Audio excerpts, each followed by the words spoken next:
Good morning and welcome to the October 1st Sandag Transportation Committee.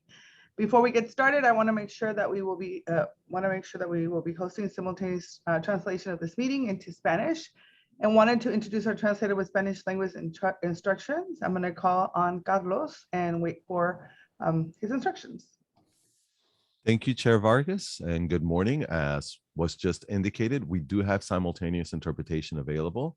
In the event that there are any Spanish comments, we ask that you scroll down to the bottom of the Zoom screen where your meeting controls are, then click on the interpretation icon. It looks like a little world, and select English as your language if you are not bilingual. If you are joining through the Zoom mobile app on a cell phone, tablet, or other mobile device, please press the ellipsis, the 3 dots, then interpretation, and then choose your language. Finally, click on mute original audio to not hear the original Spanish flow in the background. I will now repeat these instructions in Spanish. Buenos días y bienvenidos, bienvenidas a esta reunión del Comité de Transporte. Se está ofreciendo servicio de interpretación simultánea. Para hacer uso del mismo, por favor, desplácese a la parte inferior de la pantalla de Zoom donde aparecen sus controles. Haga clic en el icono de interpretación, parece un globo terráqueo, y seleccione Spanish o español. Si está utilizando la aplicación móvil de Zoom en celular, tableta, etc., presione primero los puntos suspensivos, luego interpretación y luego el idioma. Por último, si no desea escuchar el audio original en inglés en el fondo, por favor seleccione Mute Original Audio o silenciar audio original. Thank you, Chair. Back to you. Thank you, Carlos. Now, would you please join me in the Pledge of Allegiance? Your right hand. I pledge allegiance to the flag of the United States of America and to the republic for which it stands, one nation under God, indivisible, with liberty and justice for all. Thank you. Next, I'm going to go ahead and ask our clerk, Ms. Francesca Webb, to confirm that we have a quorum. Ms. Webb? Thank you, Chair. We do have a quorum. Thank you. I'd like to remind the members and public on our process for both member and public comments. The primary members will be using their cameras, and we will take live public comments. Members are asked to turn on their cameras when they have a comment or question, and then I will make sure that I recognize you. I'm going to also ask our legal counsel, Mr. John Kirk, to provide a quick reminder on how the public comments will work. Mr. Kirk, sorry. Thank you, Chair. In order to provide live comments at today's meeting, you can join the meeting through the Zoom link that is on the cover page of today's agenda, or by dialing one of the numbers from your phone that are also listed on that agenda. When public comments are called for on an item, if you're using the Zoom platform, click on the raise hand icon in the Zoom toolbar. That's at the top right of your screen. The chair will call on you by the name you have provided when you registered with Zoom. If you're participating by telephone, press *9 on your telephone, which will activate the raise hand function to indicate your desire to speak. The chair will call on you by the last 3 digits of your telephone number if you are participating by telephone. The organizers will ask you to unmute when you are called on. The instructions for providing live comments are also on the bottom of the cover page of today's meeting agenda, which can be accessed from the home page of Sandag's website at www.sandag.org. All comments, whether emailed or live, that are provided with regard to today's meeting will be made a part of today's meeting record. Thank you, Chair. Thank you, Mr. Kirk. All right, item number 1, public comments, communication member comments. Public comments under this agenda item will be limited to 5 public speakers. Members of the public shall have the opportunity to address the Transportation Committee on any issues within the jurisdiction of Sandag that is not on the agenda. Public speakers are limited to 3 minutes or less per person. Committee members also may provide information and announcements under this agenda item. If the number of public comments under this agenda item exceeds 5, additional public comments will be taken at the end of the agenda. Subjects of previous agenda items may not again be addressed under public comment. I'll ask members of the public who wish to offer public comment not related to matters today's agenda, please raise your hand at this time so I can call on you. Actually, I'll turn it over to the clerk. I see 1 hand, 2 hands. Thank you, Chair. First, we'll have Mike Bullock from Oceanside, and Tim Bylash will follow Mike. Mike, you can go ahead when you're ready. Okay, thank you very much. Yeah, Honorable Chair and members of the Transportation Committee. regarding the environmental impact report for the just approved regional transportation plan, either that RTP conforms to a plan of enforceable measures to cause cars to achieve the 2030 climate stabilizing requirement, or it does not. Whether or not the RTP conforms to such a plan or not is critical and legally required. After all, it is an environmental impact report. So does the RTP support climate stabilization or not? Now, in order to know the answer to that question, Sandag needs to have a plan showing exactly how enforceable measures could be created and enforced, implemented, that would cause cars to achieve our first climate stabilizing target. And that is in 2030, and that is the most important target. The other thing the environmental impact report needs to do is it needs to explain what it means to destabilize the climate and how it leads to extinction of most species, including our own, and we will suffer a devastating collapse in human population and all of those kind of details. You cannot just wave your hands and talk about all the bad effects and consider that to be adequate. People have to know that this regional transportation plan contributes to climate stabilization, or it contributes to destabilization.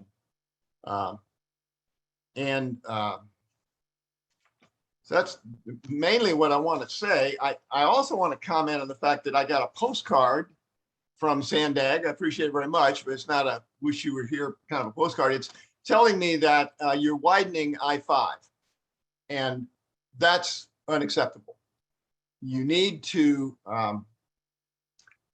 fix the Transnet ordinance to get rid of all freeway widenings, because widenings will lead to more vehicle miles traveled, more greenhouse gas emissions, and there's no way you can comply with a requirement to stabilize the climate, contribute to climate stabilization if you're widening freeways.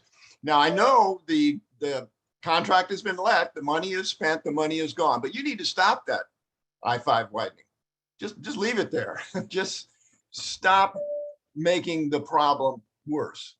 And you can do that with a weighted vote, or you can ignore this whole thing. But you know, there's going to become more money available, and that means that you can't just use.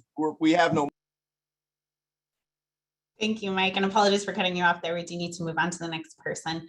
Tim Bilash, you can go ahead whenever you're ready. Can you hear me? Yes, we can. Thank you. Very good. My name is Dr. Timothy Bilash. I'm a physician and scientist residing in San Diego County. I thank Sandag and the Transportation Committee for this opportunity to speak on Sandag activities. As a citizen engaging with San Diego government for the first time, I want to recognize the organizational, but also individual member efforts I see that Sandag has done to make a difference and is doing. Yet you and the county need to step it up to turbocharge the great plan projects. It is a perfect time for community reset away from filling massive international bank coffers that fund yachts and attend to the health and well-being of the human beings who live here. Our leaders need to remember that although they have one mouth to talk a good game, there is an army of citizens living here who have two hands to do the things they propose and fund. The bigger threats to our survival are tobacco smoking in the older and nicotine vaping in the younger, alcohol addiction that numbs all ages, tearing down of every forest and the dumping of the refuse into the ocean, and the insane desire to mine and burn every source of carbon fuel on the planet. The county needs to continue integrating city, state, and national efforts on literacy and education, air, water, food quality and availability, housing, medical care for the sick, revitalizing and creating infrastructures that supply those needs. I am forwarding a small article about wildfire pollutants to Sandag, including PM1 particles that we have not even begun to deal with, tire wear, volatile organic compounds, VOC, and heavy metal exposures that are poisoning us. It is not a time to go small. Please keep up the good work. Thank you for having me. Thank you very much. And oh, I think I see one additional hand. Naomi, you can go ahead when you're ready.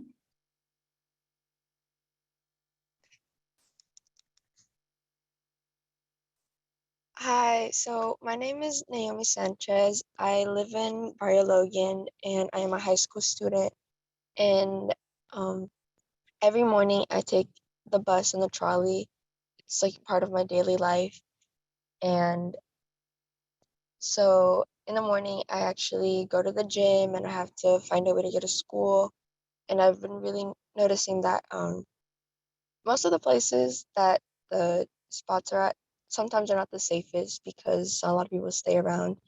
And due to the sometimes like a frequency that sometimes the trolley comes a little late or the bus comes a bit later or just not as frequent, it does feel kind of unsafe sometimes, especially because I am really young and sadly being a woman in the society is really dangerous to be alone. There's been a lot of times when I felt really unsafe just because the people are there and the bus isn't coming on time or it's just gonna come like the next 20 minutes. And also just like I have to go to school and it's coming late and it's just I just would really like if that could be talked about, this raising up the frequency of the buses or the trolleys coming. And I also want to say thank you for the whole the program about probably letting students have free passes for public transportation, because that would really mean a lot, because a lot of the students that I know take the public transportation are actually low income, and I know it does sometimes weigh heavily on them. So thank you. Thank you, Naomi. We have one more public commenter, Alicia Sanchez. You can go ahead when you're ready.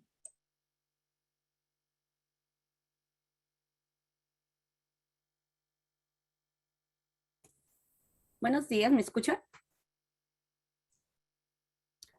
We can Buenos hear you. días, mi nombre es Alicia Sánchez. Yo soy residente de National City y también soy promotora de EHC. Yo en este día estoy hablando para que mi ruta que yo utilizo, que es la ruta 929, sea más frecuente. Porque yo utilizo esta ruta para mi trabajo y también para hacer mis compras. Y esta ruta los fines de semana se tarda mucho y la necesitamos para que haya más frecuencia en la noche, puesto que es muy peligroso cuando uno está esperando por bastante tiempo. Así que yo apoyo el programa piloto. A mí me gustaría que tomaran en cuenta esta ruta, ya que es muy necesaria para todos los que utilizamos para hacer nuestras actividades diarias. Y queremos que tomen en cuenta nuestras peticiones. Muchas gracias.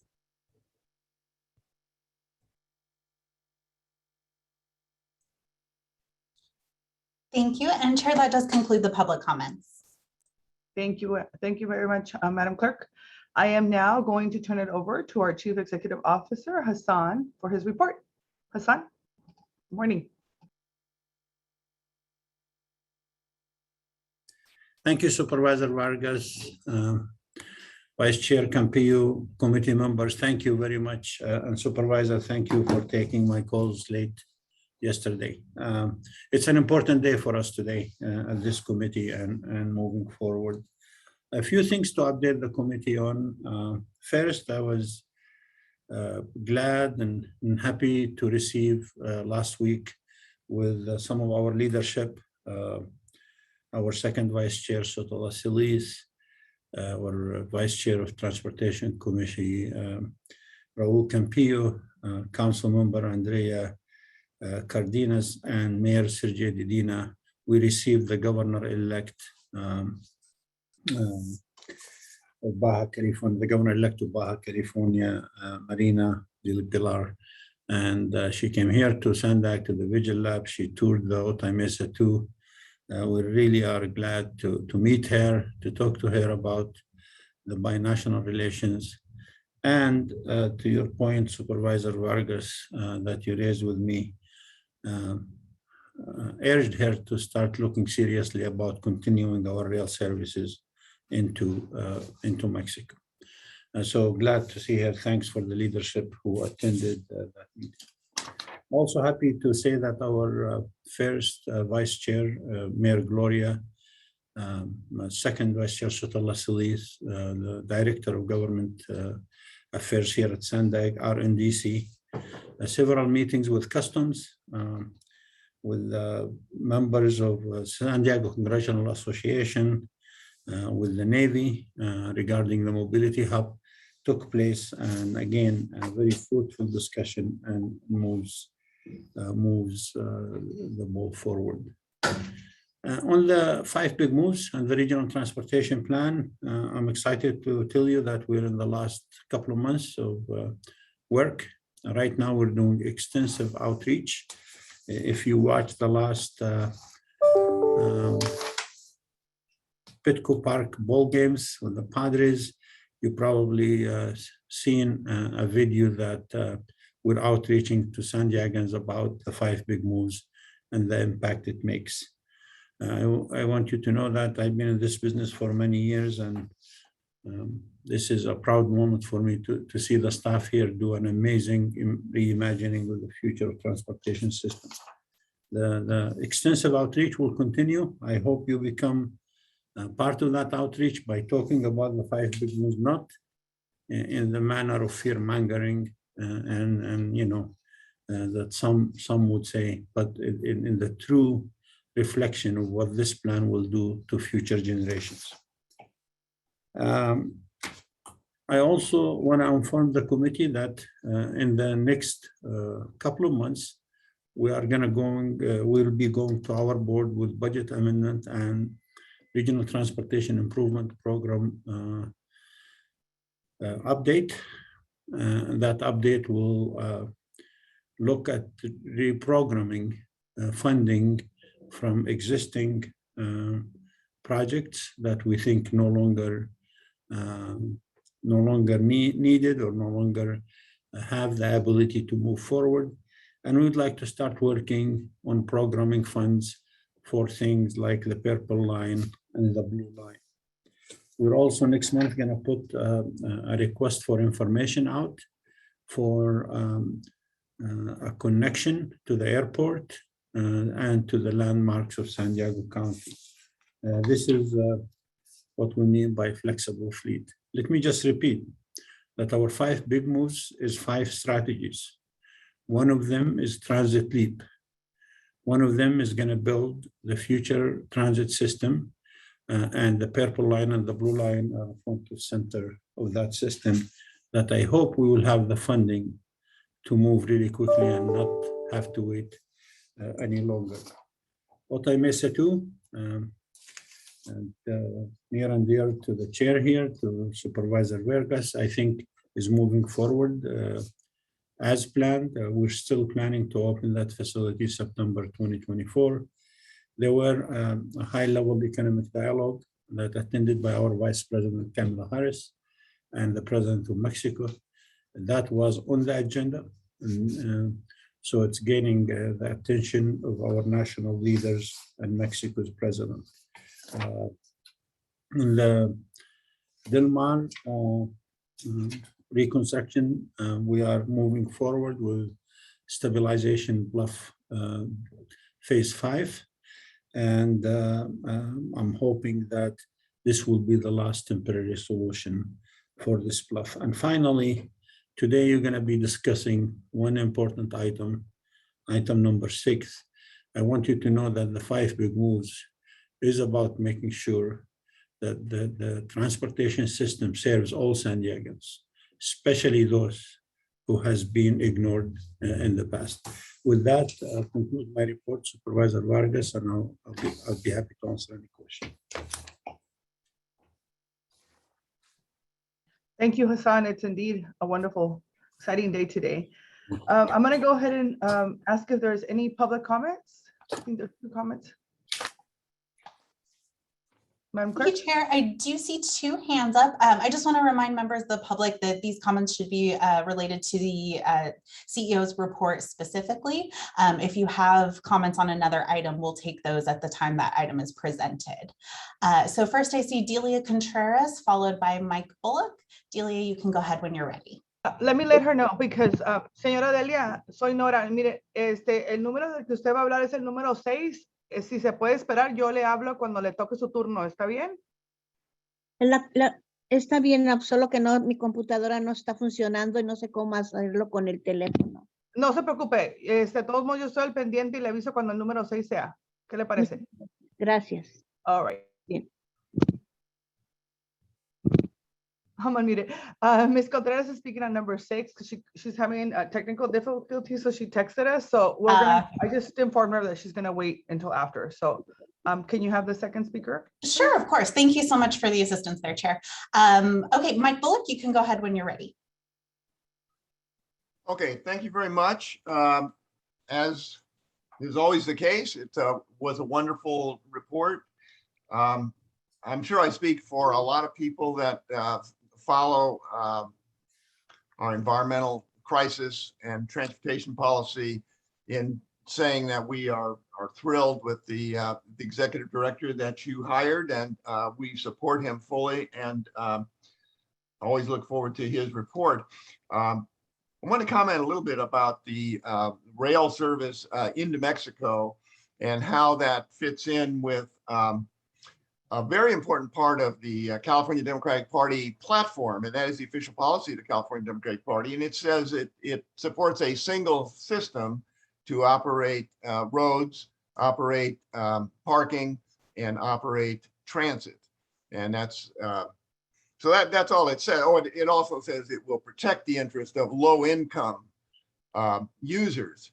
And so what we have right now is very unfair. You know, a billionaire pays the exact same fare as someone who is a student and has no money. I mean, it doesn't make any sense. So we need an automated system. And I guess if you don't like face recognition, if that worries you, maybe an RFID that a person has in their hand. But, you know, if people are going to be traveling over the border, we have to know very quickly who they are. And so this just fits in with this call for automation, you know, road use charge, car parking, all that needs to be automated.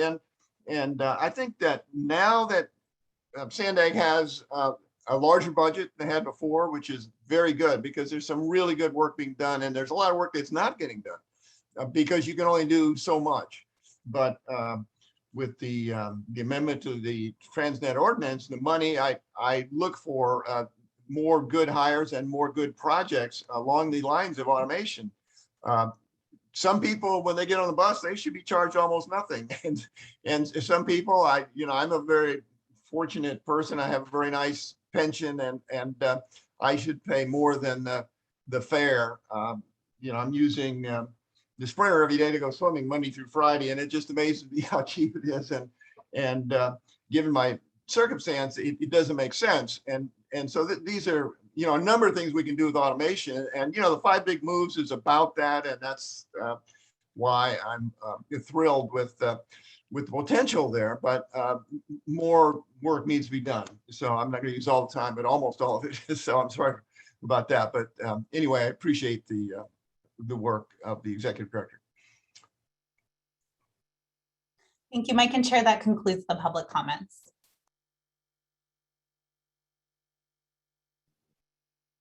Thank you so much. Are there any member comments? Okay, seeing none, I'm going to go ahead and move on to the consent agenda. If a member would like to pull an item on the consent agenda, or if you have questions or comments on any of the items, number 3, 4, and 5, please let me know now.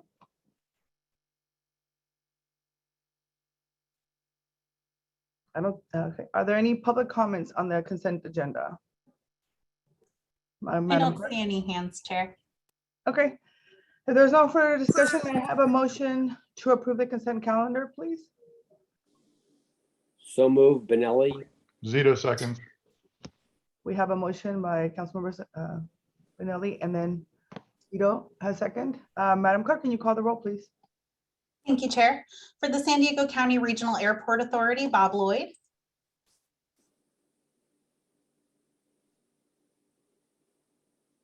I believe Mr. Lloyd is having audio issues today, Francesca. Okay.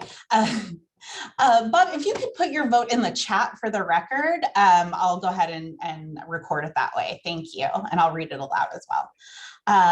For now, we'll move on to the City of San Diego, Vice Chair Campillo. Campillo, yes. Thank you. For the County of San Diego, Chair Vargas. Vargas, yes. Thank you. For East County, Councilmember Mendoza. Yes. Thank you. For Metropolitan Transit System, Councilmember Aguirre. Aguirre, yes. Thank you. For North County Coastal, Councilmember Zito. Zito, yes. Thank you. For North County Inland, Mayor McNamara. McNamara, yes. Thank you. For North County Transit District, Councilmember Edson. Edson, yes. Thank you. For the Port of San Diego, Commissioner Benelli.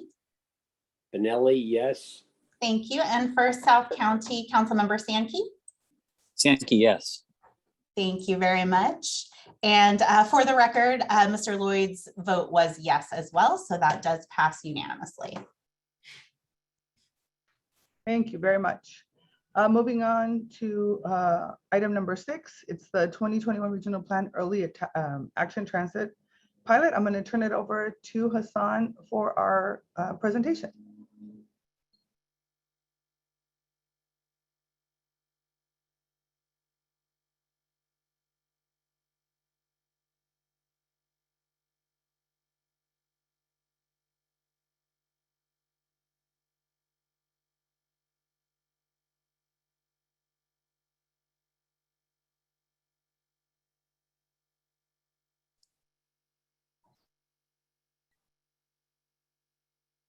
Sorry, yeah.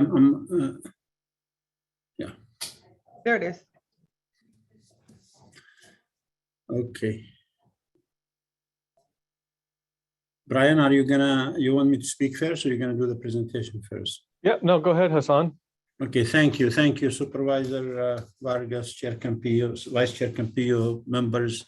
Good morning to all of you. This is really an important day. Last January, our board, with your leadership here, adopted an equity statement. And I said many times, and a statement is worth absolutely nothing unless you follow it with action.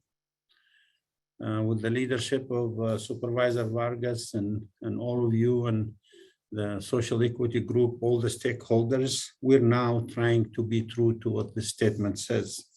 So today we're bringing to you an item that I think is overdue. Yes, it is a pilot. I look forward to working with our transit agency, MTS and NCTD, to secure long-term funding, so it's no longer a pilot. But let me just make it clear, as staff is concerned, I will continue to push and recommend to the board that we end up with free transit for everyone in San Diego. And yes, rightly so, some would say, well, we need to meet performance outcomes by the federal and state government. But these performance outcomes are not written in stone. We can't go and legislatively change them. The region has an obligation to make sure we have an equitable transportation system. Unlike the public speaker, my friend Mike spoke earlier, it is absolutely logical to expect that we as professionals and you as leaders accept the sins of the past when it comes to transportation and try to do their best to make sure people have access to transportation, and that means have access to opportunities. So today, I wish you well in the discussion.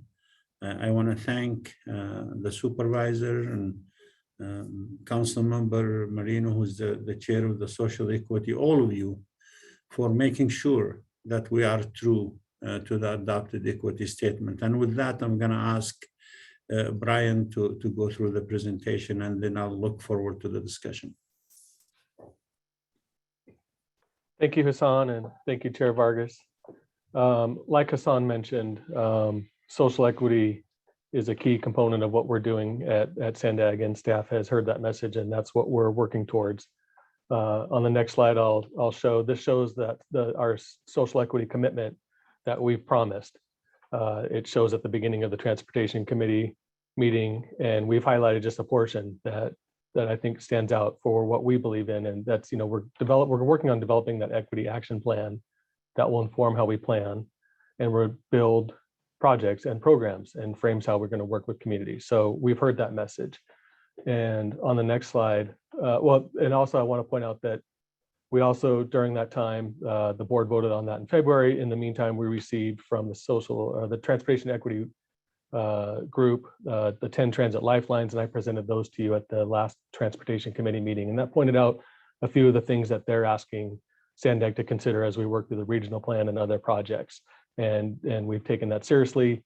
And that's how we've started working on some of these projects and how we've been framing how we do the work on the regional plan.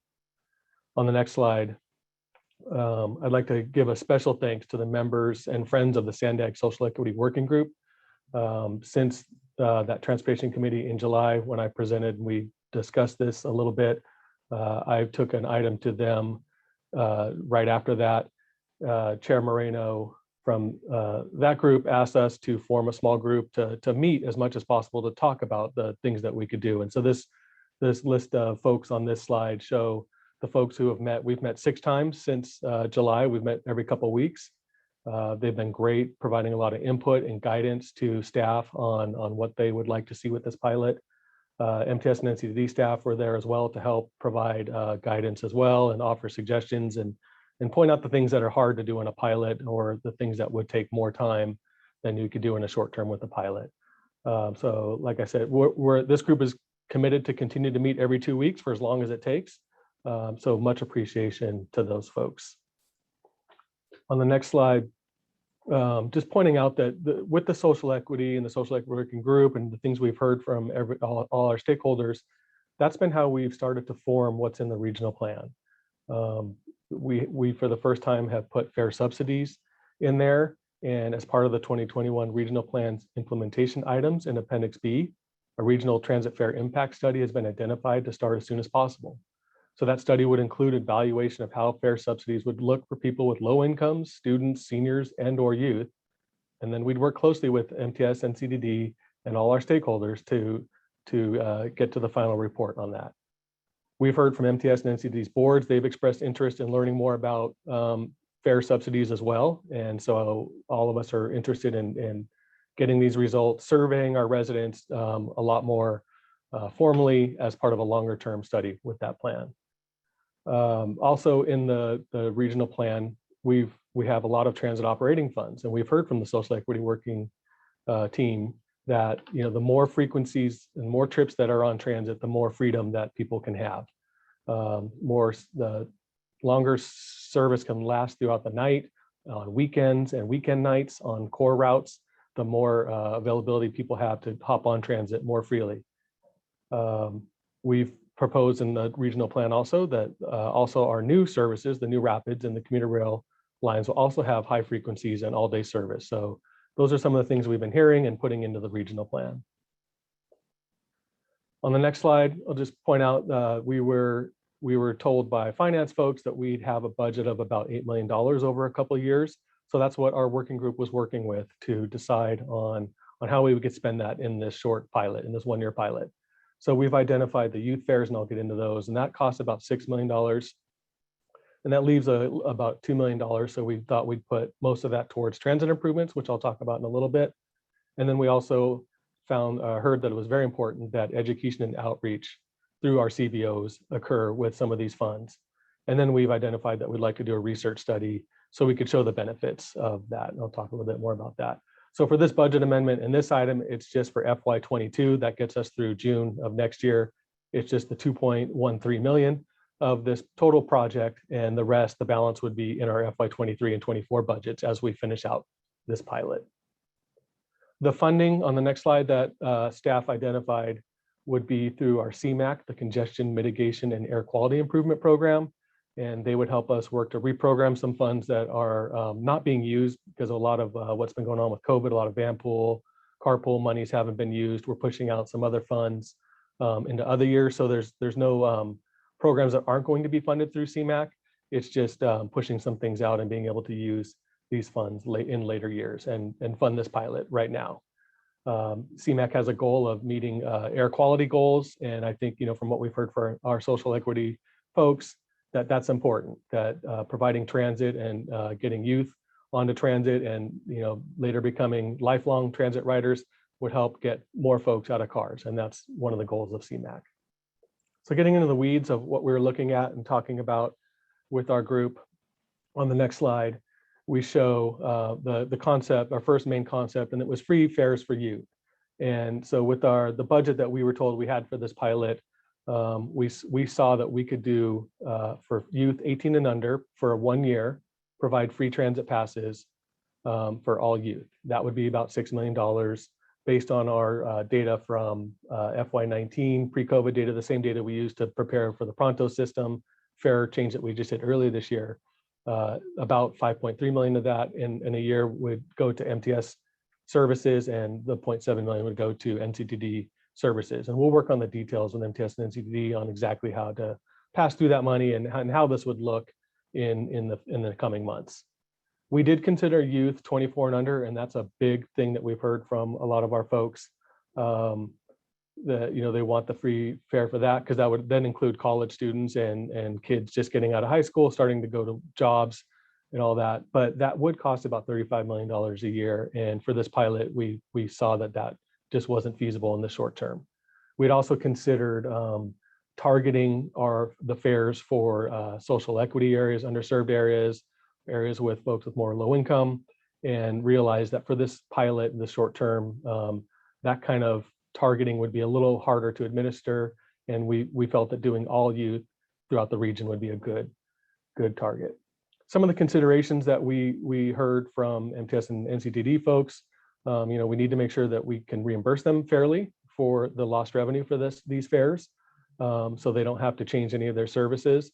So we'll work on that to ensure, because they do have a budget, and passing through this money will help them. And if like in the next bullet, if there's a massive spike in demand on some trips, we'd have to address that. If there's a few school trips that all of a sudden get extra heavy, they would have to throw in a couple extra buses. And so we would likely have to help out reimbursing them for a couple of those trips. On the next slide, we show how to spend most of the balance of the rest of the money. And the working group really felt that adding trips to some core routes in underserved areas, especially on nights and weekends and weekend nights, would be the best use of these funds for the pilot. We heard from a lot of folks that later in the nights, as the trips start going from every 15 minutes to 30 minutes to 60 minutes, or even stopping completely, it makes it impossible for a lot of folks to ride transit, earlier in the day, because they know they won't be able to have a ride home. So then they just can't take transit at all. So the more trips that we can add in the evenings, we feel could really help a lot of folks. We identified 4, 5, 6 routes that we would like to target. We haven't finished figuring out exactly where we would do this. So that's why our group will continue to meet over the coming months to figure out exactly which routes, which trips, and which times we would do this. But we've identified the Route 3, which goes from Euclid to UCSD Medical Center through downtown, as a key route that starts losing some of those trips late at night and on the weekends. Route 4 from 12th and Imperial out to Lomita Village. Route 13 that comes from the Kaiser Hospital down to 24th Street. And then 906, 907, and 929 down in South County near Imperial and near San Ysidro, to help provide folks trips late at night when the blue line stops running. So There are other routes are still under consideration, and depending on how much funds we have for the pilot or how much it costs to do some of those trips in those core routes, we would consider those as well to focus some of those transit improvements. And we've heard that from research that we know it's important to fill these gaps at night, and research shows while those trips may not be as productive as weekday peak trips, they still hold their own and really help build the system out and help riders go during the day, like I said, so they can then ride late at night. On our next slide, we really heard from folks about the need for our CBO stakeholders to help provide some education and outreach and on this. And we're going to work with them to help spread the word about these pilot efforts and also just transit in general in these areas to really help get the word out to all the folks in underserved areas that these free youth fares are available, that there's increased trips out there, and then just transit in general as we work on improving and increasing transit over the coming years. The more people that know about it, know how to get on it, know how to pay their fare, they felt would be very important. So that'll be a key part of this work over the pilot. And then we know we need to do a research study. So we'd like to come back to you after this pilot's over and present the results of that study to show any benefits that were received during that time. We would do both qualitative and quantitative research. We found from the San Diego Unified Youth Opportunity Pass pilot that was done years ago that those interviews really helped inform the principals at the schools and other folks how important the youth passes were. And then we'd also do quantitative data as well to understand how the benefits were. And then CMAQ does have some requirements to show the results as well. So our timeline, last week, the Social Equity Working Group, on the next slide, Social Equity Working Group met to discuss this item, and they recommended these projects be forwarded to both the Transportation Committee and the board. We're here today. If you recommend this item, I'd go to the board on October 22nd. We'd make that budget amendment and then start working closely with MTS and NCTD to pass through these funds. In December, the regional plan will be adopted, hopefully, and that helps inform more on these types of projects that we can really further over the coming months. The next slide shows the rest of the timeline. So we would hope to start the free youth fairs in March if we can work with the folks at Caltrans and FTA to move these funds over. The education and outreach would start right before we start the free youth fairs to ensure that they can get that word out.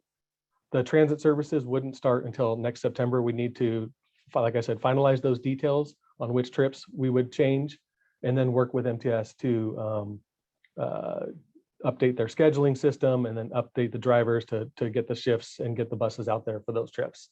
The pilot would end about a year after that, and we would then make the research results available.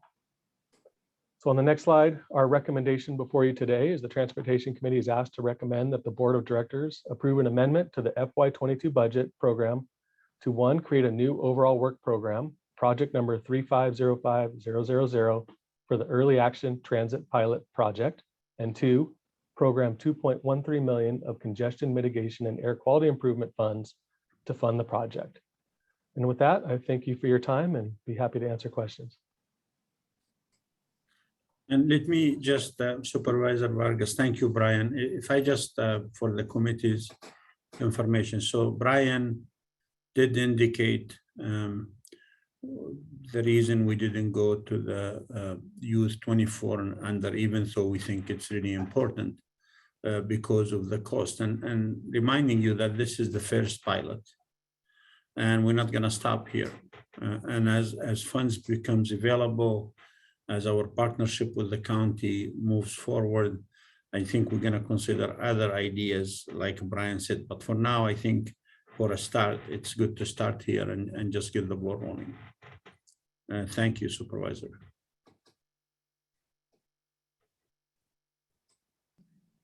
Thank you, Hassan. Before I turn it over to public comments, I just want to mention today that today is a really important day for our transit-dependent communities, and I'm really proud that we initiated some of this conversation when the county was able to allocate about $3 million of the funding, and I know we're still working on that item, but I think I'm hoping that I'm grateful that the Senate board took leadership earlier this year as well to approve this equity statement. And the statement is meant to really invest in our systemically marginalized groups impacted by actions and inactions from our government and society. That part is really key, right? I think with this action, we're going to be leading by example.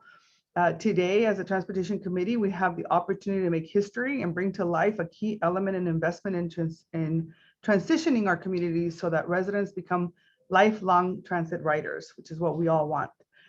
This budget amendment is a historic opportunity to invest in no-cost transit for youth 18 and under. And it's also an opportunity for us to invest in transit improvements for a network of high-demand routes and underserved communities, as well as research, education, and outreach. I'm committed to removing barriers and creating access to free transportation since, before I even was on the campaign trail. But this comes from our transportation justice advocates. I want to make sure that we make that clear, who have been urging for this to happen over decades. It's the youth, the moms from City Heights, Logan Heights, San Isidro that have been advocating for no-cost youth transit passes probably since 2011, as far as I remember. And these youth opportunity passes really is an investment for our youth that will eliminate the financial barriers they face to get around and to go to school, to work, or internships. The things that so many of us take for granted, and that is the privilege for so many, right? Being able to buy a ticket. I am really proudly supporting this action today because not only are we investing in our youth, but we're going to be able to invest in transit services that are desperately needed in our communities. And so I want to thank all of the community organizations like Mid-City CAN, Environmental Health Coalition, City Heights CDC, Casa Familiar, Alliance for Regional Solutions, Urban Collaborative, the San Diego Transportation Equity Working Group, and SANDAC Social Equity Group for bringing this item forward. And so with that, I am just really thrilled about today. It really does make a difference, will make a difference in our communities. And so I'm going to turn it over to public comments, Madam Clerk. And I know we have a couple. Thank you, Chair. We do have 8 hands up at the moment. I'll continue to, they're going up rapidly, so I'll continue to update you as we go through them. Our first speaker will be Maritza Garcia, followed by Craig Jones. Maritza, you can go ahead whenever you're ready. Hi, good morning. Can you hear me? Yes, we can. Thank you. Okay, perfect. So hello, my name is Maritza Garcia, and I've been a public transit rider since high school. I'm here today really excited about and in support of this pilot to increase the bus frequencies. So over the years, I've had to experience long wait times just to catch the next bus and to get to my destination, which could get really dangerous. On a particular October night, I was unable to catch the last bus to my house, forcing me to be stuck in Chula Vista when I live here in Logan Heights.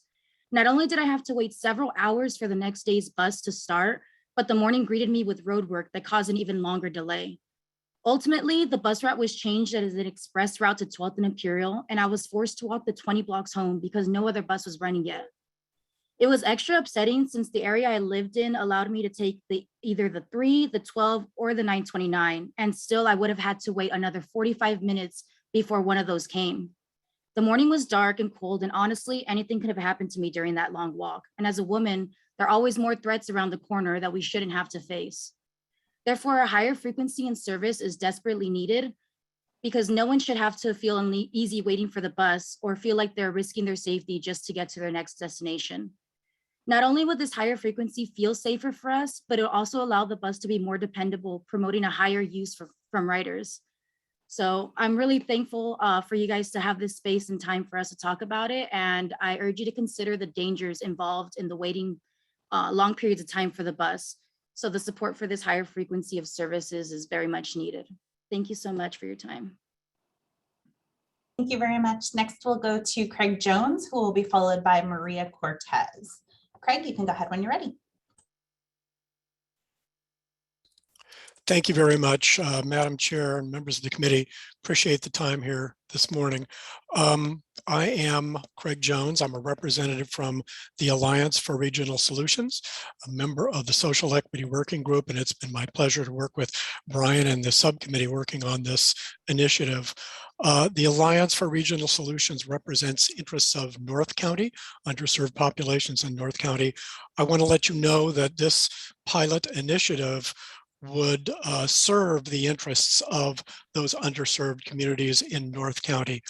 In my discussions with community representatives, They very much look forward to the possibility of this Jumpstart pilot. In fact, I have a meeting on Monday with the North County Transition Age Youth Committee and would love to be able to represent to them that you've supported this initiative and move it on to the board. Again, this pilot represents the interests of underserved communities in North County, and I urge you to represent it and approve it. Thank you very much for the time.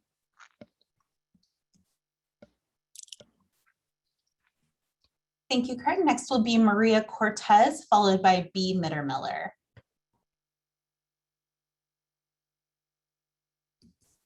I think we may have, I'm sorry, I think we lost someone.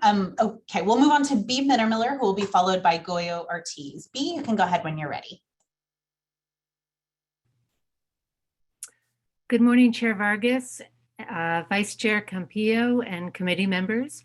My name is B. Mittermiller. I'm with San Diego 350, which is also part of the San Diego Transportation Equity Working Group. I'm calling to support youth opportunity passes. Please recommend that the Board of Directors approve the social equity transit pilot, which includes free youth fares, excuse me, for those 18 and under, and transit improvements.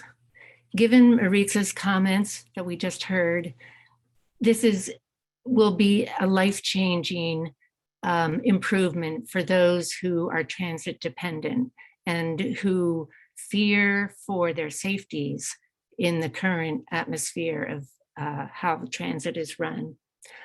Youth opportunity passes are an immediate and worthwhile investment in our youth and in reducing carbon emissions. Thank you very much. Thank you. Next, we'll go to Goyo Ortiz, who will be followed by Mike Bullock. Goyo, you can go ahead when you're ready. Hi, good morning, Madam Chair and committee members. My name is Goyo Ortiz. I am a community development choreographer here at Casa Familiar, serving the community of San Isidro and the South Bay. I'm also a member of the Sandag CBO partnership.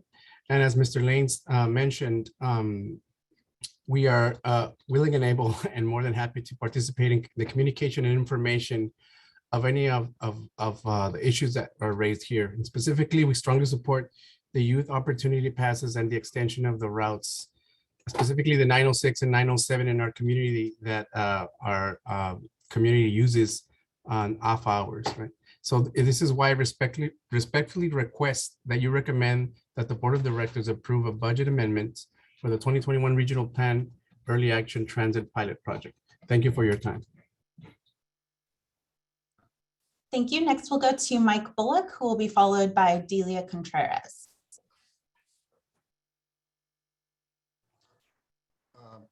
Thank you much. Thank you very much, Chair and members of the Transportation Commission. I certainly support the pilot initiative and all the statements have been made, and I hope there's no opposition voiced today for any of that. And of course, I'm interested in congestion mitigation because nothing could be more important than that, because we do have a code red climate emergency as described by the IPCC, and congestion is the opposite of what we need. We need to have less vehicle miles traveled, and what's being talked about here will certainly help in that regard. But I do think we need to look beyond this. I appreciate the work of the Social Equity Working Group, but I know those people, they're all great people, and it does not surprise me that they've started in this way, but I hope in the future they look at other very serious, very large sums of money which are being wasted, and it really, the systems that are not equitable at all. And I am talking about our road use charge. The gas tax is not sufficient. We're making it artificially cheap to drive, and we're using sales taxes. You know, a family wants to buy shoes for their kids and they're paying for freeways. We need a equitable car parking systems, and that's very important. Downtown, it's been estimated that a parking place can generate $350 a month. And yet our county employees are given so-called free parking. Car parking should be operated for the financial gain of the people that are losing money because the parking is being provided. And that is the county employees. They're losing money. And so you need a good system there. That should be part of the 5 big moves, car parking systems, and pilot project at any city government. I guess this is not true for the city of San Diego, but most cities, they have free parking for their employees. And they have climate action plans, which are pretty meaningless in terms of reducing driving. So there's a disconnect there, and that needs to be addressed. And you need to have a way to have equity in car parking policies and road use charge, besides transit. So thank you very much. Thank you. Next, we'll go to Delia Contreras, who will be followed by Brenda Garcia Milan. Delia, you can go ahead when you're ready. Sí, buenos días. ¿Me escuchan todos? ¿Sí me escuchan? Sí, la escuchamos. Muchas gracias. Primero, muchas gracias que traen al señor Carlos porque es un intérprete cabal. Dice lo que decimos exactamente. Pues muchas gracias a todos. Estoy agradecida que la señora Vargas esté allí, el señor Hussein y a todos en general. Yo voy a contar un poco de mi historia como abuela, como bisabuela, lo que sufrimos cuando no tenemos dinero para los pases de nuestros niños. Yo tuve en custodia en el 2008 a mis nietos, a los más chiquitos, ahora son los más grandes, y me decían, somos pobres, ¿verdad? Porque nunca vamos a ningún lado. Y yo les decía, no, es que ahorita tengo que hacer esto, tengo que hacer lo otro. Entonces, a mí me daría tanto gusto que se aprobara para todos en general, los jóvenes, los niños, ese pase, que aunque sea un proyecto para ver si funciona, me gustaría que fuera para todos en general, porque hay necesidad en todas las etnias, en todas las ricos o pobres, algún momento de su vida tiene necesidad. Y a mí no me gustaría que los niños de ahora sigan pensando que por no tener dinero somos pobres, por no conocer, por no saber. Ninguno de mis 4 nietos conoció San Diego Sur en ese tiempo. Ahora mi nieto, el más chiquito, está en Okinawa porque se graduó de marino. Y a lo mejor no todos conocen esta historia, pero se la conté en una presentación que tuvo el señor Hussein cuando vino a Mitsirikan a presentarse con todos nosotros. Ojalá que este proyecto se pase y que sea un pase sin costo para todos los jóvenes que estén en edad escolar y que puedan conocer lo hermoso que es San Diego, lo hermoso que es todo lo que tenemos. Entonces yo agradezco que me estén escuchando, que la señora Vargas esté ahí y que nos esté apoyando, porque sé que es una mujer que está apoyando a todas las personas que tienen necesidad. Y no quiero que mis nietos, los más chiquitos que tengo ahora, padezcan lo mismo. Y otros niños, ¿verdad? Porque no nada más soy yo, somos toda la comunidad de bajos recursos. Yo vivo en City Heights y estoy en eso desde el 2008, desde que me involucré en Mitsirikan. Y no veo todavía que haya una cosa positiva, que sea sostenible, que sea realmente, que se mire, porque están solamente calando y no pasa nada. Ojalá que seamos escuchados y disculpen que llore, pero aprovecho y pues nunca puedo hablar siempre chillo cuando hablo de mis nietos, porque sufrimos hambre y sufrimos muchas necesidades y no conocieron San Diego. Muchas gracias.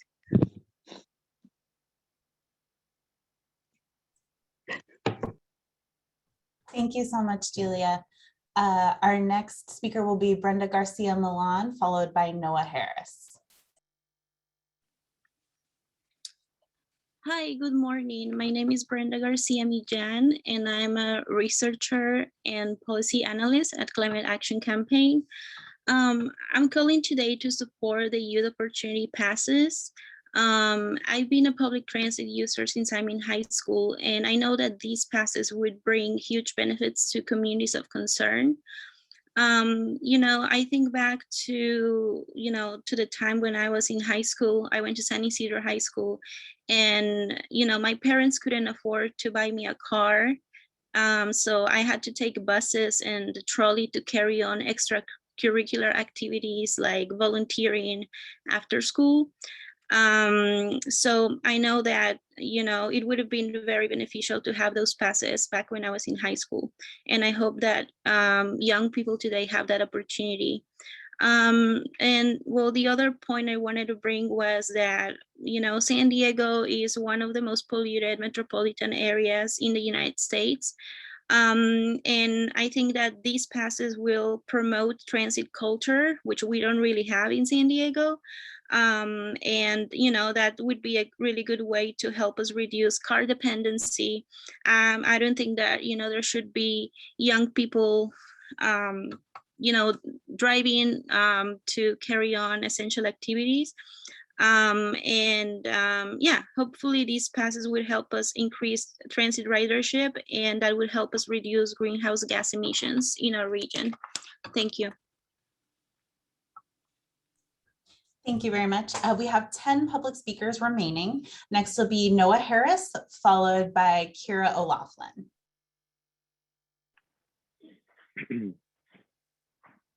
Good morning, Chair and committee members. This is Noah Harris with Climate Action Campaign, and I'm a member of the San Diego Green New Deal Alliance, calling in full support of these social equity early action transit pilots, which includes youth opportunity passes for youth 18 and under. As has been said, community members and organizations have been fighting for no-cost transit passes for youth 24 and under for 10 plus years. And this 1-year YOP pilot program takes the region, it'll take the region one huge step closer towards that goal. Similar programs have been successfully implemented in cities and in regions throughout the country. YOP is an essential investment in transit-dependent youth. It supports the next generation of transit riders, all while improving access to education and early career opportunities, medical care, and other life's essentials, while also slashing transportation emissions and cleaning our air. Transportation accounts for more greenhouse gas emissions than any other sector in the region by far, and aggressive mode shift is needed to achieve our climate goals. As such, YOP is also an investment in climate action and in climate justice, while securing a more equitable, accessible region for our youth. So please, we urge you to support these programs today. Thank you. Thank you, Noah. Next will be Kira O'Loughlin, followed by Toshi Ishihara.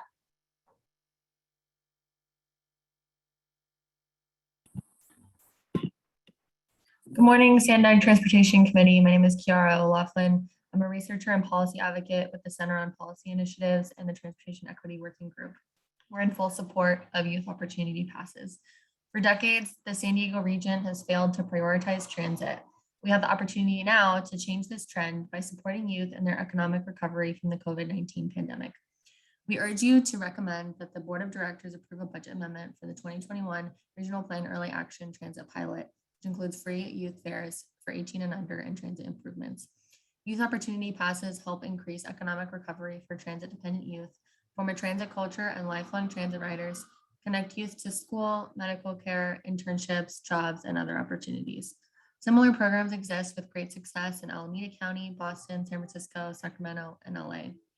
Please also ensure that the 10 transit lifelines proposed by the San Diego Transportation Equity Working Group are included in the 2021 regional plan. Thank you. Thank you. Next will be Toshi Ishihara, followed by Denise Lopez.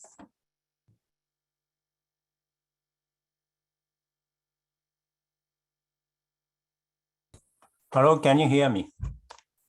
Yes, we can. Thank you. Okay, thank you. So my name is Toshi Shihara, Chairman Burgers, and also Transportation Committee members. So I really support this program or pilot program as described by Mr. Brian Lane. And then I want to spend the rest of my time talking about YOP. Of course, YOP is one way to address like a transportation justice issues of this society. So that is very important. But I want to talk about a little bit different benefit which this YOP will bring, not today, but for the future of this, not only in San Diego area, but all around the world. So I take transit, even though I have EV, and because taking transit is basically natural matter for me, because I was raised in Japan, so I was taking public transit, bus, train, almost every day. So when I came to San Diego, I didn't feel any hurdles to take public transit. By the way, I forgot to tell you, so I'm a member of San Diego Transportation Equity Working Group and also Climate Change Organization, San Diego 350. But unfortunately, when I talk with some of my kind of co-workers working in the climate change areas about transit, and I received a comment, they are saying, I like driving. And then some people said like a transit is for like a low income people. I don't think so. Transit is for everybody. I take transit. I used to be a big manager at a high-tech company, but I take transit and I enjoy transit. Not only myself, but also my wife takes transit and then she loves to take transit.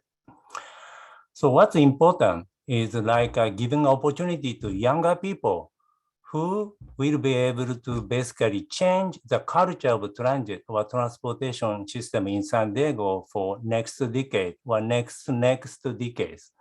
And I know it would be very difficult to convince older people to switch their or change their behavior and start taking transit. However, younger people are more flexible.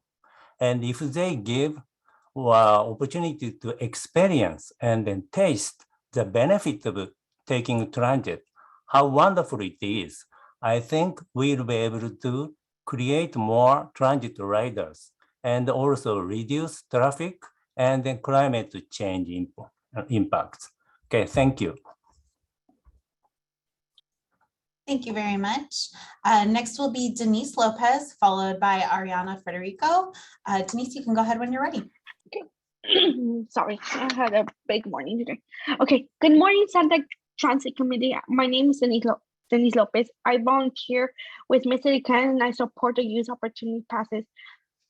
I request that you recommend the Board of Direction to approve the Social Equity Transit Pilot, which includes free youth fares 18 and under and transit improvement.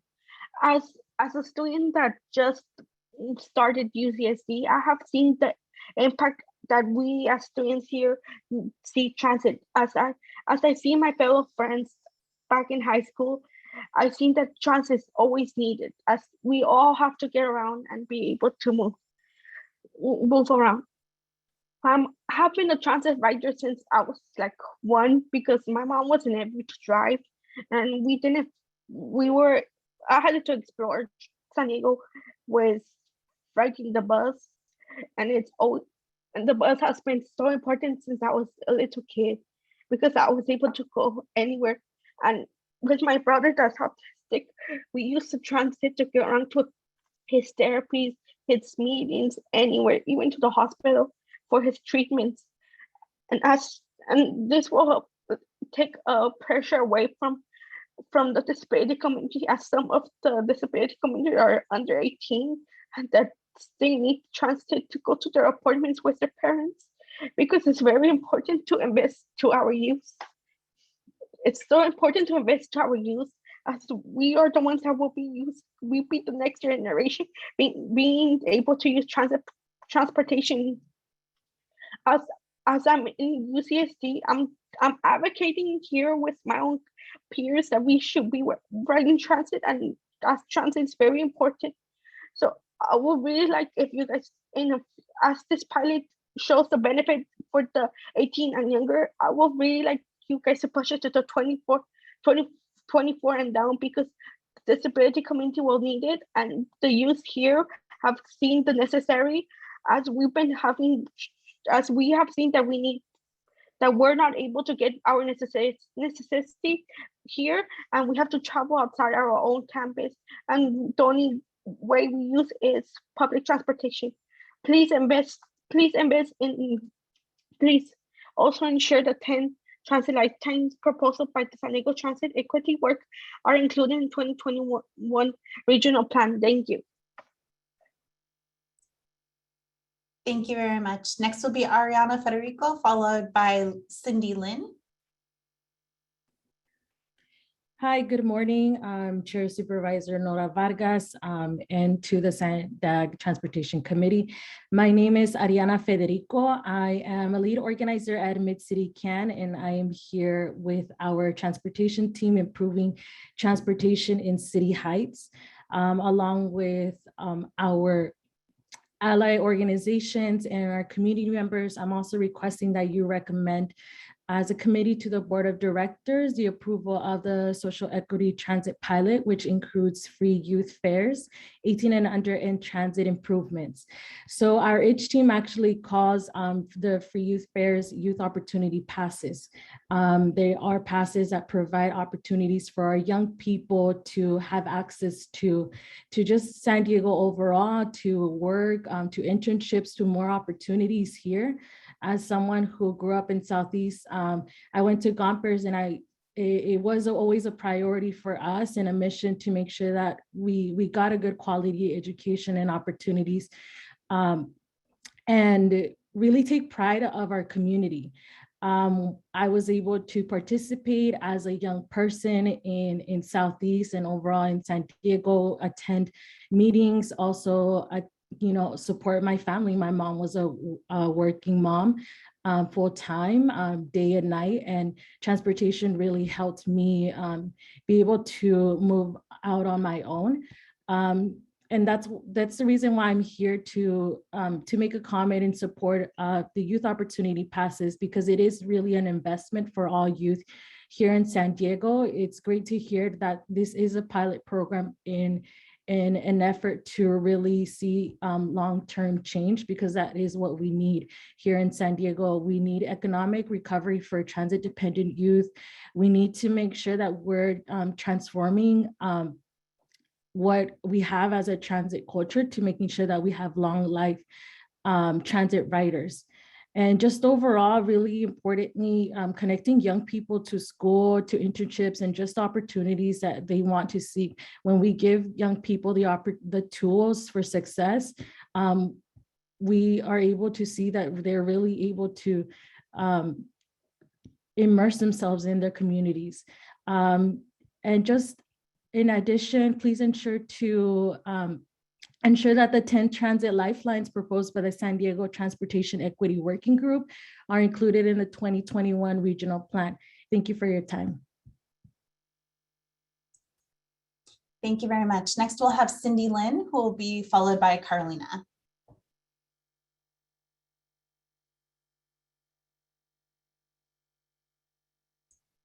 Cindy, you're self-muted at the moment. You can go ahead whenever you're ready.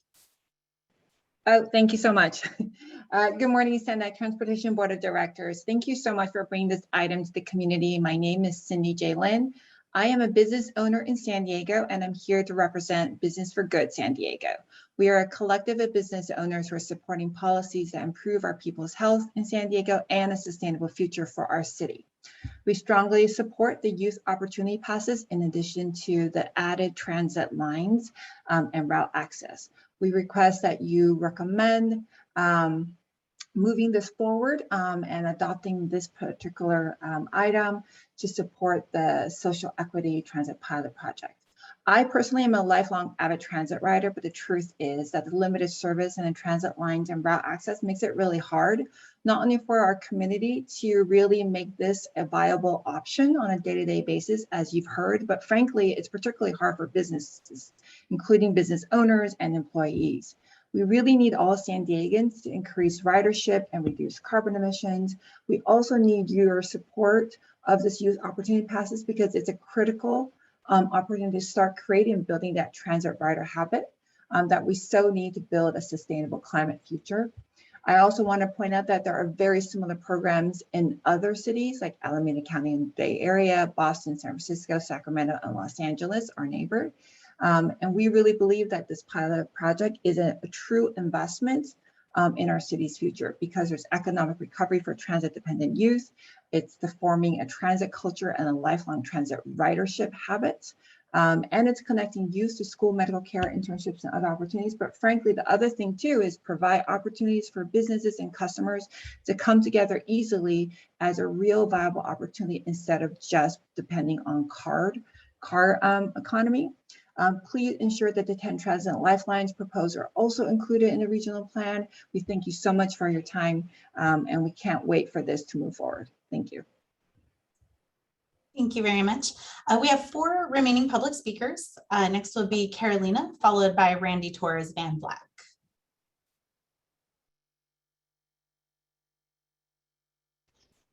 Good morning. I am Carolina Martinez with the Environmental Health Coalition and the San Diego Transportation Equity Working Group. I'm here to celebrate today with everyone and all the previous generations that have fought for today. It is a historic moment in transit history in our region. I call this, I know there's another name for this project, this pilot, but I call it the Equity Pilot, and I'm here to celebrate it. Low-income communities of color in San Diego are at the front lines of climate pollution and have been historically disinvested when it comes to transit. This pilot is here to change that, and we're proud of it. It is an example of how we should do transit planning and implementation.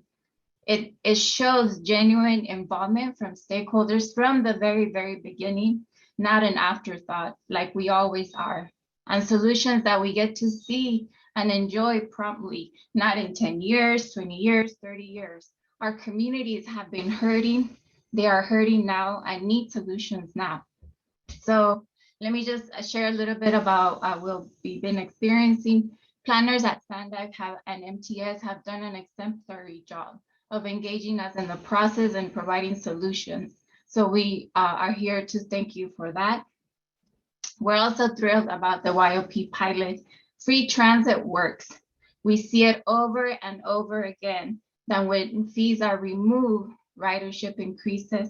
For example, the last months of the Pronto program, we've seen ridership increased in our region by about 15% or a little bit more. Lastly, I want to bring up the bus, that the bus is the buzz. We need a bus service that runs frequently enough to connect Barrio Logan, National City, and City Heights to the hospitals, childcare centers, the schools, stores, and work. And bus frequency is freedom. The frequency increases that are being presented right here are just a small example of something that could transform our region if we improve our bus system immediately. So we're here to celebrate the pilot. We support it. And we express our gratitude to all the team that has been working on this. Thank you. Thank you, Carolina. Next will be Randy Torres Van Vleck, followed by Balin Hernandez.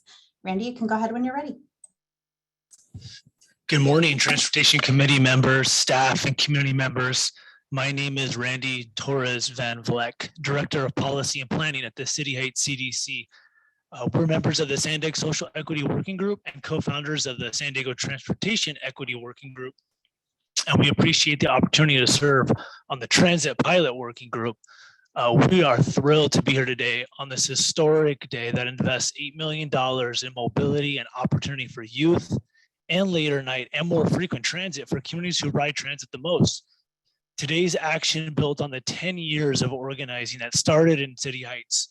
Special shout out to community members with the Improving Transportation and City Heights Momentum Team, Mid-City CAN, EHC, City Heights Built Environment Team, and the many south of the 8 leaders, community groups, and orgs working to advance transportation justice. Thanks to Supervisor Vargas for getting this conversation started with the $3 million the county committed. Thanks to Sandag staff and Director Ikrata for your leadership and creative approach that made today's action a reality. YOP 18 under is a necessary investment for our region. We look forward to continuing the progress to get us closer to YOP Youth Opportunity Passes 24 and under. In addition to investing in YOP 18 and under, today's action will also make sure that buses on core routes in environmental justice communities will have more late night and frequent service. We encourage the Transportation Committee to support this item. We look forward to working with staff, Sandag, MTS, and CTD, the Transit Pilot Working Group community members on the next steps. Congrats to all whose labor, commitment, and countless hours of organizing made today's milestone happen. Thank you all so much, and congrats. Thank you, Randy. Our final 2 public commenters are Balin Hernandez and Maria Cortez. Balin, you can go ahead whenever you're ready. Good morning, everyone. My name is Belén Hernandez, policy advocate with Mid-City CAN. And today I want to thank everyone who has contributed to the formation of this pilot program over the past couple years and over the past couple months. Especially I want to thank the planners and staff at Sandag and the transit agencies, Brian, Allison, Pete, Katie, and everyone else who forms part of their team for helping put this proposal together. We really appreciated your technical expertise and your commitment to working closely with the community members and organizations that have been requesting this type of service for the community. And I myself ride public transit, and I believe that this program will certainly promote the formation of a transit culture in San Diego County. And it's going to be phenomenal to see more youth riding transit. By recommending this program, you will be helping eliminate the transit barrier that many families face to accessing education, employment, and just recreational activities to leading a healthy life. The frequency of improvements, we are also very supportive of. They will be beneficial to everyone who relies on those transit lines, but I can especially speak to the benefits it will have for low-income seniors. I have close relationships with many seniors in the community, and I can tell you the story of one. He takes the bus to his church service every weekend, and it takes him 2 hours to get there, even though by car it takes about 7 minutes. And so these are the conditions that many of our seniors are traveling on late at night or on the weekends.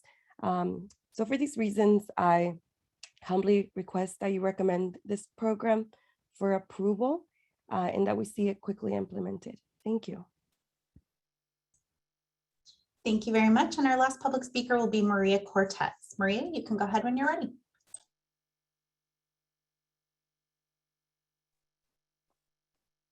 Hello, can you hear me? Yes, we can. Okay. Sorry, the icon didn't come up with me on the last one. But my name is Maria Cortez. And first of all, I would like to thank Sandag and everybody here for giving this opportunity to us.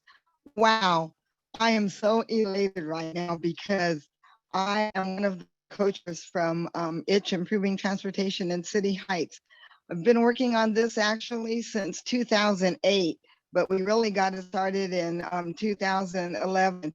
To see this come true, oh my God, we work for the youth, and this is what it's about. It's about the youth, our future, and yes, the seniors. I want you to support the Youth Opportunity Bus Passes, because just think of the legacy that will be going on.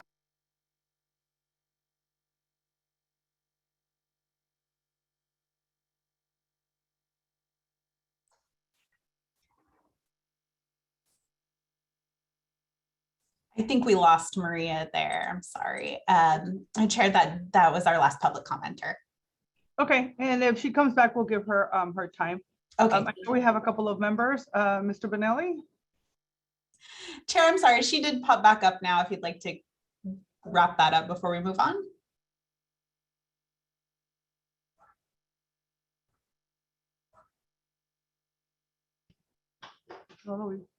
Mr. Benelli? Thank you, Chair Vargas. I'm very supportive of the Youth Pass program. You know, one of the most powerful words in any language is free.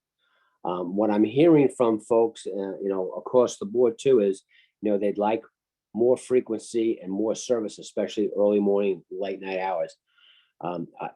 My experience tells me anytime you offer anything for free, whether it's a program or service, there's a tendency amongst a few individuals to abuse that free service.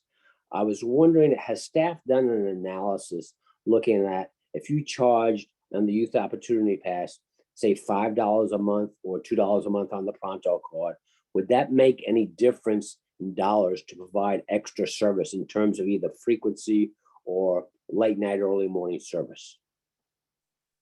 So we haven't had the chance yet to study that, but that's exactly what we would like to dig into as we do that early action fare study over the coming years, is to really understand, right, would a reduced fare for all help, or, you know, how we transition to a free fare for all in the near midterm future.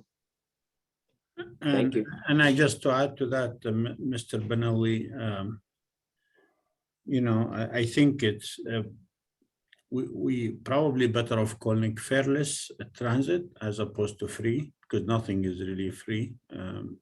And so how we call it and how we implement it, you're absolutely right, it matters. But the bottom line is they're going to have to be a pricing mechanism that's allowed youth and low income and minorities to access transportation anytime they want to. And you're right, the frequency and the time of service. And it doesn't always have to be done, you know, the same way. I mean, we could deploy the fixed guideway system and the big buses in certain times of the night. We could deploy shuttles, smart shuttles on demand and late in the night. But you're right, I like to call it fareless transit, and that to be decided what that means later in the pilot. Thank you for the response.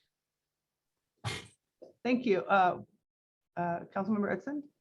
Yes, thank you, Chair. First, I'd like to thank Councilmember Moreno, the Social Equity Group, the CBOs and staff for their efforts and pilot concept suggestions. As Hassan mentioned, our region has a responsibility to support equitable access to transit. Personally, I've been an advocate of youth opportunity passes for quite a long time and have spoken up about that both here and at NCTD. I'm excited that we can maybe make them happen by recommending funding what this item that's before us today. As Brian mentioned, NCTD staff has provided several considerations to support discussions. These include that transit funding in San Diego County is traditionally distributed through a 70-30 formula, with 70% of funding distributed to MTS and 30% to NCTD based on relative population size. As I understand it, the proposed action allocates less than 30% of funding to North County. I think that it's notable, especially considering that NCTD continues to seek funding to launch microtransit pilot services, including in the cities of Vista, San Marcos, Carlsbad, and Oceanside, all which would benefit from this early action transit pilot, and all who would benefit by targeting fare subsidies programs to underserved communities.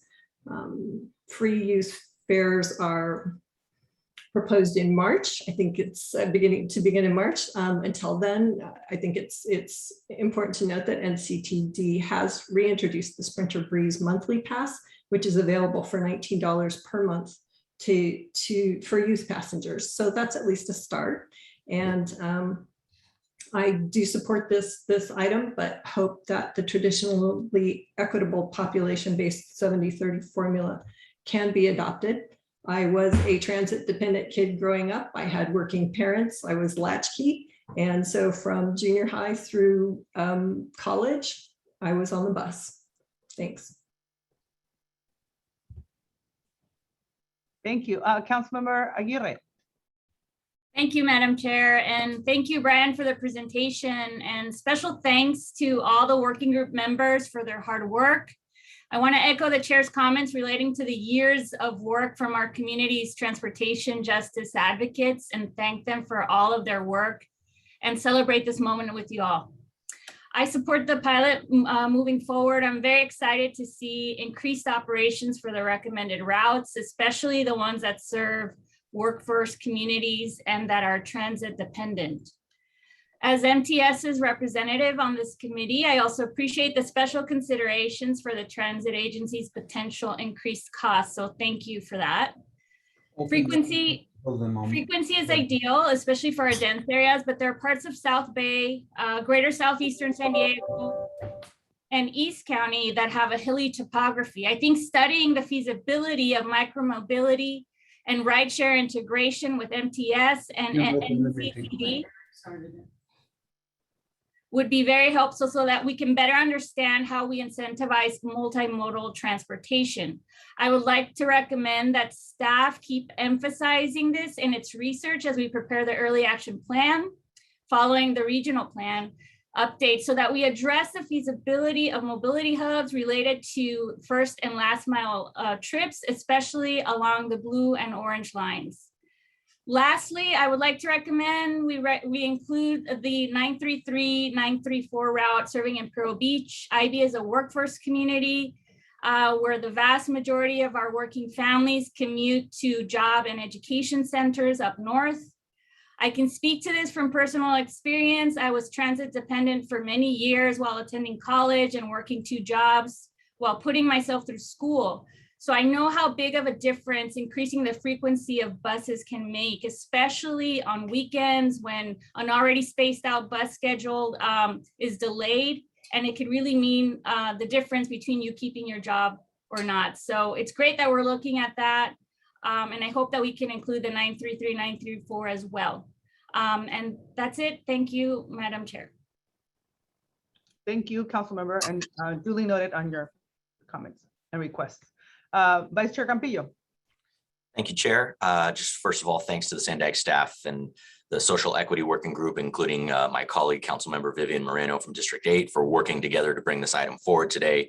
I think, and also just thanks to all the callers who called in with their personal stories to emphasize how important this is to not just their financial stability, but their actual physical security to improve these programs and implement more options in transit. And I hope that everyone who called in and people who are watching understand that the reason we're at this day today is because elections matter. And we voted in elected leaders across municipalities in the county who are put on Sandag, on the board of directors and in this committee, who support the staff at Sandag, including our executive director, Mr. Ekrada, who's doing a great job and really pushing the staff there to think outside the box and be visionary. And so we as the elected leaders have taken what the voters want, communicated that to staff, communicated those recommendations, and pushed to implement the policies. So this being recommended today to the board of directors is a direct result of the elections and the voters showing up and wanting this type of program. I want to note that I've been advocating for free transit for our youth and also, which are also called youth opportunity passes in my role as a council member for the city of San Diego and here in this committee as the vice chair as well. And it's going to absolutely make transit more accessible for everyone. I would say that just a thing that I've noted in the month of September with the Pronto Pass, because it was free in the month of September, because I've taken the trolley probably 15 to 20 times in the month of September. It seems that a lot of people, when they have it free, don't necessarily run it through the scanner or tap the computer module that records who's going on and off the trolley.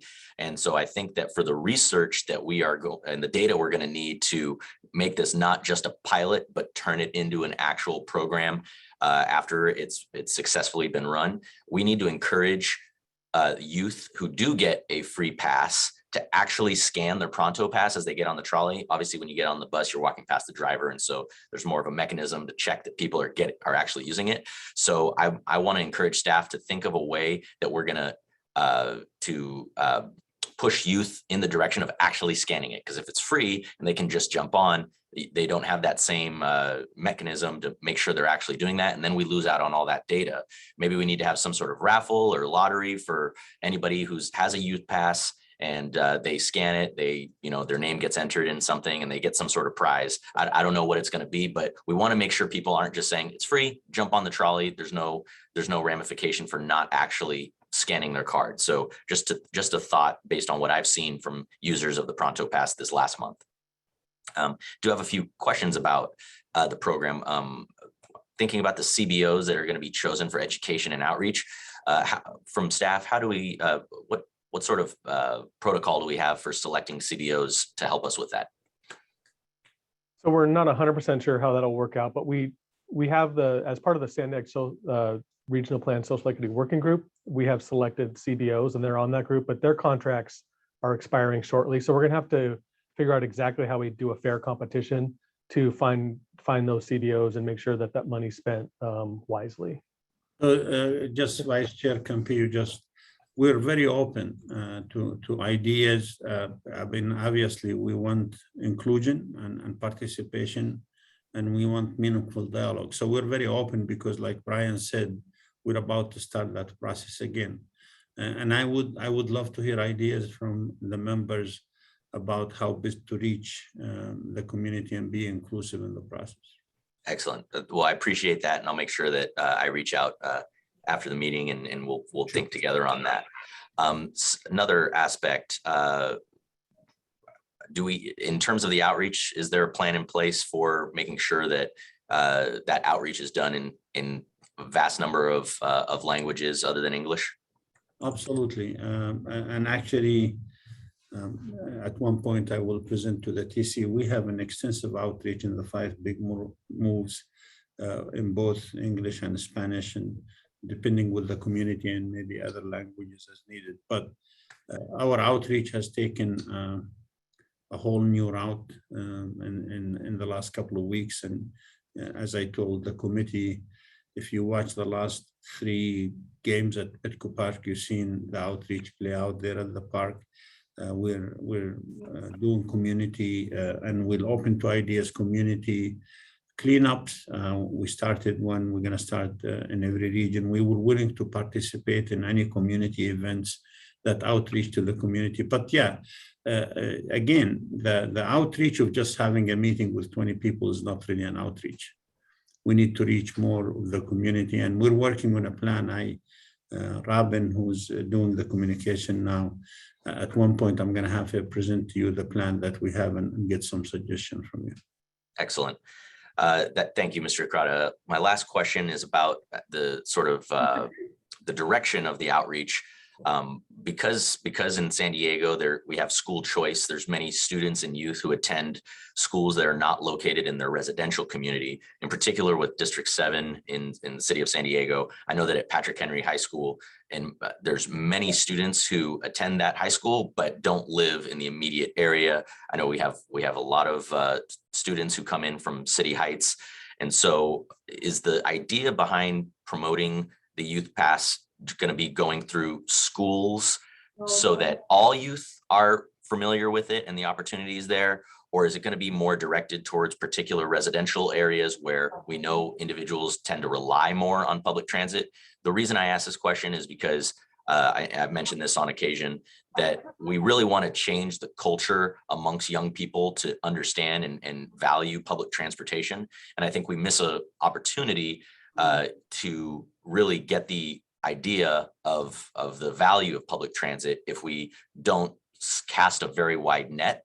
And so I'm just wondering if there's an idea on using this pilot as a way to actually normalize public transit ridership amongst all youth and not just youth and community of concern. Just any thoughts you might have on that?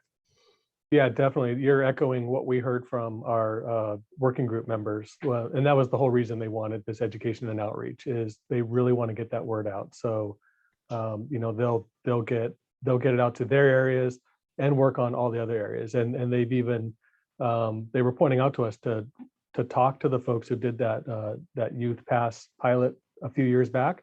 That was just for San Diego Unified, but we spoke to the researcher and had a great meeting with the folks from the Unified and then the researcher on how the good and bad things that came out of that whole project. And education and outreach was one of the things they knew they needed to do better on. So it's important.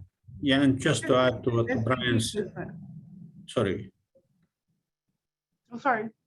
No, just to add to what Brian said, I think we're going to focus, especially for youth, in the social media, because that seems a place where they like, and judging by my own kids, I never seen them without their cell phones in their hands. So I think it is important to have an extensive outreach where we reach every person. And frankly, we should start early, even before the youth start trying to educate and outreach. So I requested from the board last month an extra $2.5 million budget for outreach for those reasons. And so, like Brian said, we learn a lot from the past, and we're gonna move forward in a more logical way in the future.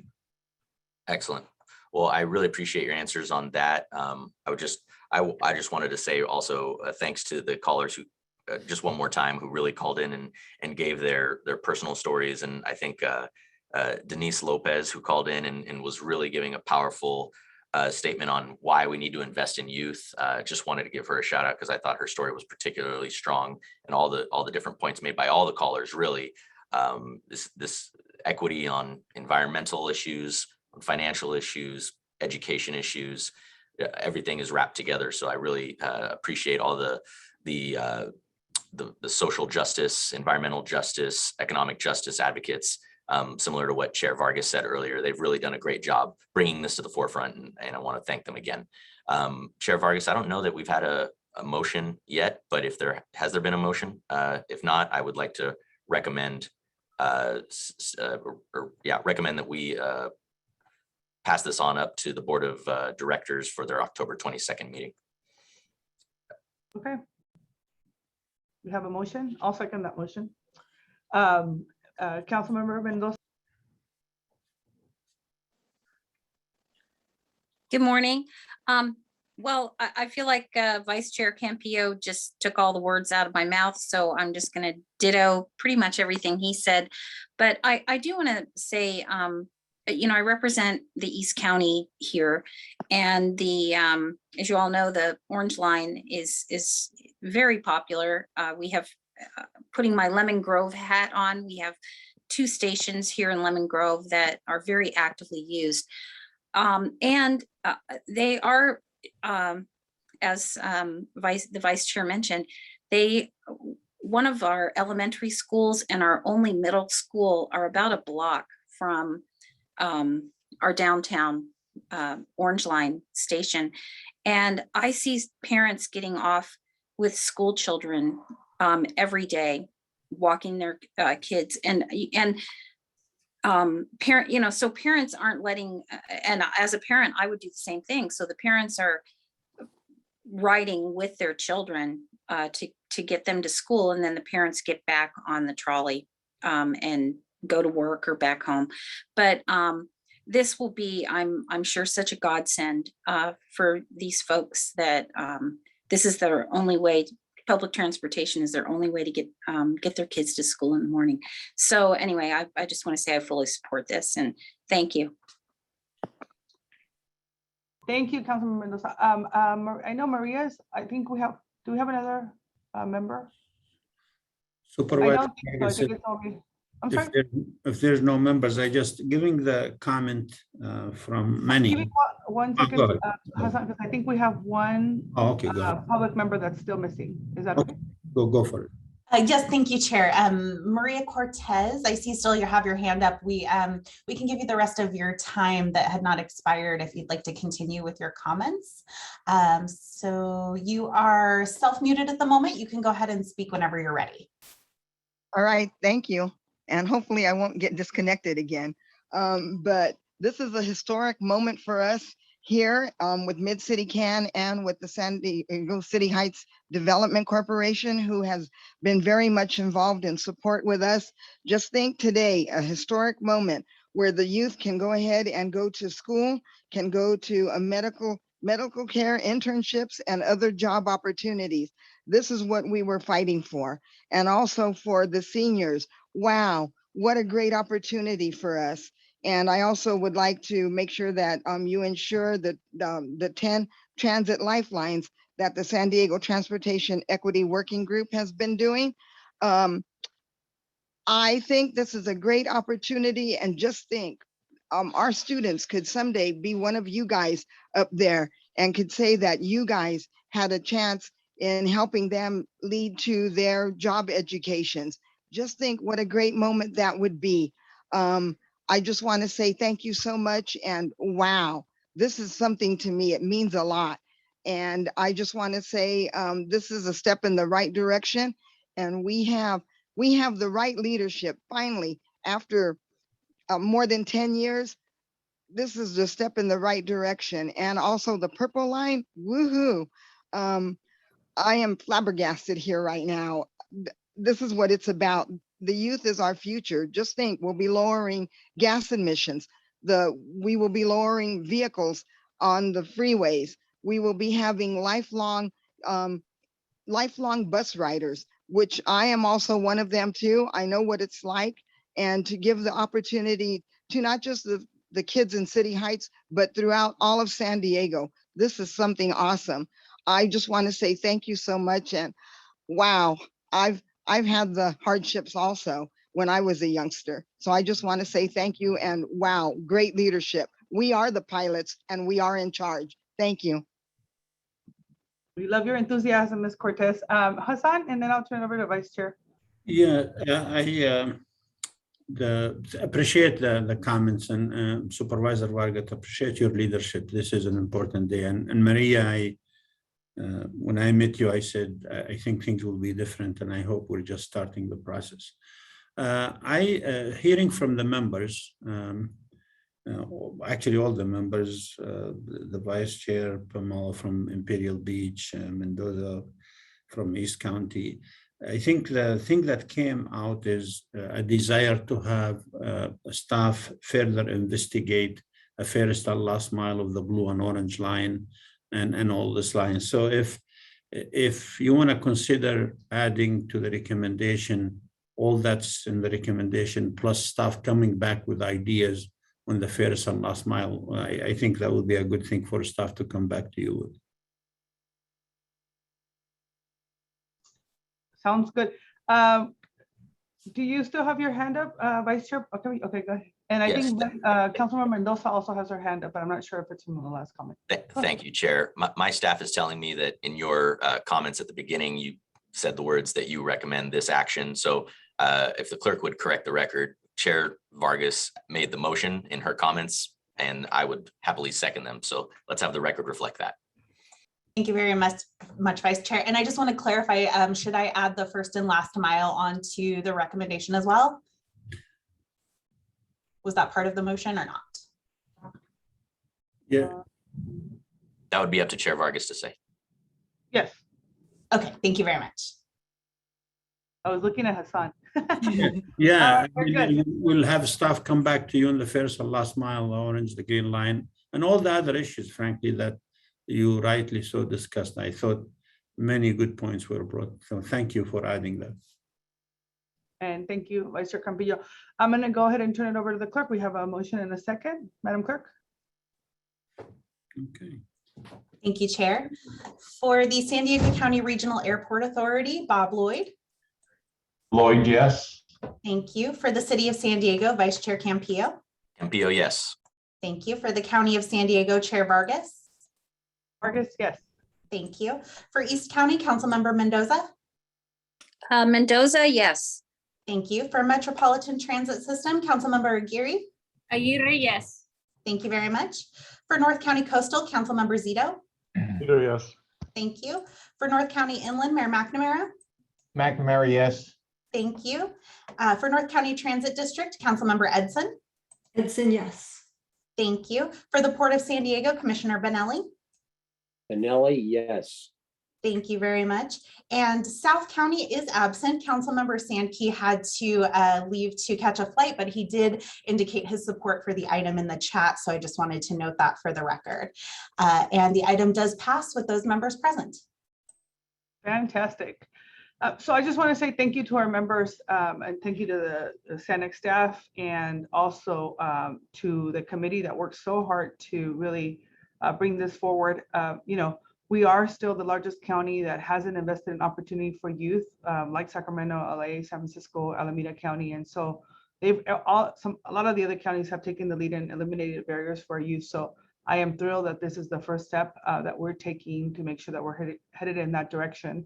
And I just want to say something really quickly. Quiero darle las gracias a todas las personas que nos acompañaron ahora y que se han tomado el tiempo para abogar por este programa piloto que será la fundación para un programa permanente para que los jóvenes tengan acceso a estos pases.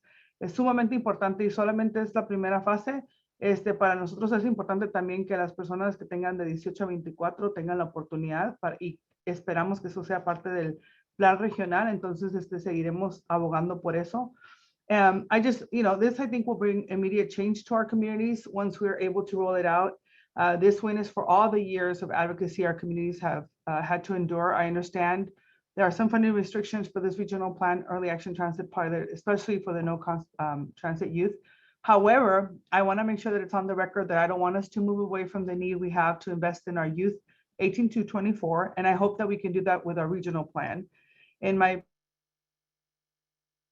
previous role at Southwestern College, I always heard it firsthand, and we heard it today, the struggles that our students have to endure to get higher education, including many of us who are here today who used to use transit to be able to get to school and to work. And so, like many of our public speakers today, no-cost transit passes absolutely make the difference. And so I'm excited that we are taking the first step, that we're making this a priority in our future investments. And I am looking forward to our SANAC board doing right by our transit-dependent communities. With that, our next Transportation Committee meeting is scheduled for Friday, October 15th